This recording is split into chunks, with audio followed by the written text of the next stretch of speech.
Mansal ein alvarlegasta birtingarmynd ofbeldis og mikið vandamál víða lönd.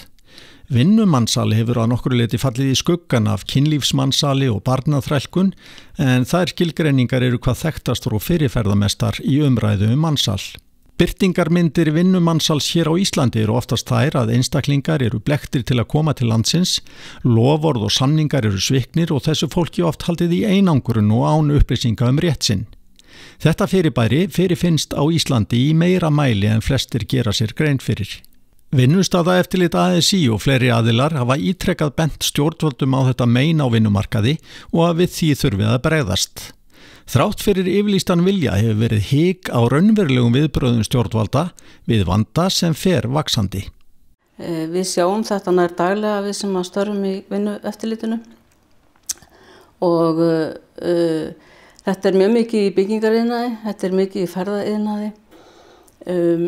Ég myndi segja að svona miðað við tölur erlendis frá þá væri mögulega hérna 400 manns sem að tengjast einhvers konar vinnumansal á Íslandi. Það ansi stór tala fyrir lítið land. Er þetta fólk sem er útsett fyrir þessu eða lendir í vinnumansali, er það í rauninni í nauðunga vinnu? Já, það getur verið það. Hins vegar oft eins og í byggingariðnaði, þar fólk blekkt hingað til lands til að starfa. Með loforðum gull og græna skóga sem að reynir svo ekki standast þegar upp í staðið. Þarna oft verið að taka fólk inn til landsins, vinnuveitandinn að greiða fyrir það farseðla og þá það sett í ákveðna svona skuldanauðung sem að það virðist svo oft ekki komast út úr af því að vinnuveitandinn, þetta allt gert mjög ógegnsætt, það ekki ráðningarsamningar, það ekki launaseðlar, þessi frádráttur allur á mjög svona ógegnsæðan hátt dreginn frá og við erum alveg með nokkuð dæmi þess að fólk stendur uppi í mínus eftir mánaðar vinnu og þá henni hringurinn fann á stað, hún nærði aldrei að losna út úr þessu. Og við höfum séð dæmið þessi fréttum til dæmis að fólk í þessari stöðu, það oft í húsnæði sem að vinnuveitandinn á. Já, það eitt einkenni vinnumansals, aðbúnaður og húsnæði algjörlega óviðunandi. Fólk hótað, bæði að yfirvöld hérna verði látin vita tilvist þess. Við höfum alveg dæmið það að fólki hótað að fjölskylda þess erlendis. Það verði eitthvað látið koma fyrir það. Það bara svona ýmislegt, hótað því að vera hent út úr húsnæðinu, þá lendir á götunni og hvað gera það þá. En svo þetta náttúrulega bara mjög alvarlegur launaþjófnaður því að fólk fær ekki laun, það fær ekki réttindi sín, það vinnur stanslaust, fær ekki frí og annað slíkt. Eitt dæmi til dæmis kona sem fór að vinna á gistihúsi, afskekkt. Hún vann frá 7 á morgnana langt fram á kvöld. Þegar við höfum haft afskipti af þessari konu og var tilvílina við rákumst á hana, þá var hún búin að vinna tæpa 2 mánuði og hún hafði fengið 30.000 krónur í vasapenning. Henni hafði verið lofað góðum tekjum að því hún var að vinna fyrir námi. Þetta reyndist allt blekking og það voru mikla blekkingar og lygar í kringum þetta mál. Hún var þarna ein að vinna með eiganda, hún komst ekki neitt frá. Í rauninni var hún skilríkjalaus að því leyti að hún gat ekki framvísað svona því sem við köllum vegabréf, heldur var hún með einhvers konar aðra pappíra.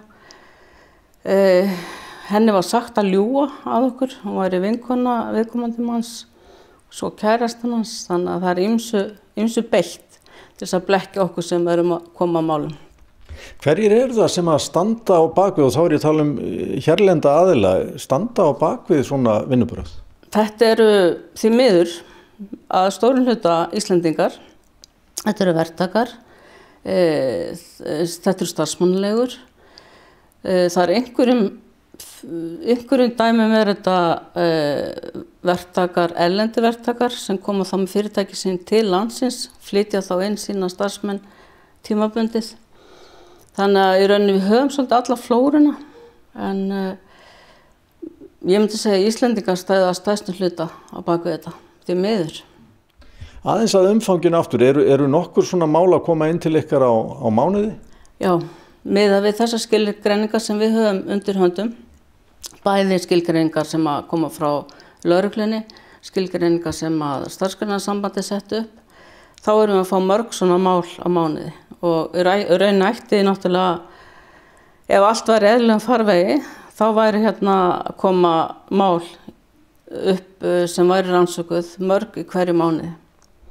Hvað getur svo ASÍ og yfirvöld gert til þess að aðstoða fórnarlömb vinnumansals? Ég myndi segja fyrsta lagi yfirvöld þau þurfa að opna augun fyrir alvarleika málsins. Eru þau ekki að gera það? Nei, okkur finnst það ekki. Ég er alveg hreinskilin. Það er reyndar svona ákveðin vitundavakning farin í gegn og ASÍ hefur verið mjög duglegt að benda á þessar aðstæður. Það er teymi í gangi á vegum ráðuneytanna. Hingað til hefur lítið komið út úr þessum aðgerðaáætlun stjórnvalda. Þrátt fyrir að eftirlitsteymi bæði á vegum Bandaríkjanna og Evrópusambandsins hafi margoft bent á að hlutin sé ekki í lagi hérna. Þannig að fyrst og fremst stjórnvöld þurfa að opna augun og taka á alvarleika málsins.